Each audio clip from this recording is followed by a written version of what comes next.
Все хотят видеть быстрые результаты, но настоящий успех достигается только благодаря постоянству и времени. В противном случае это удача. Конечно, ты не увидишь результатов на следующий же день, но через год все будут потрясены тем, как далеко ты зашел.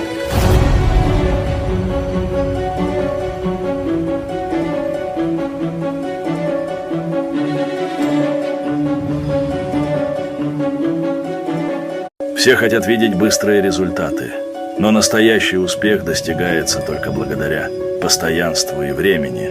В противном случае это удача. Конечно, ты не увидишь результатов на следующий же день, но через год все будут потрясены тем, как далеко ты зашел.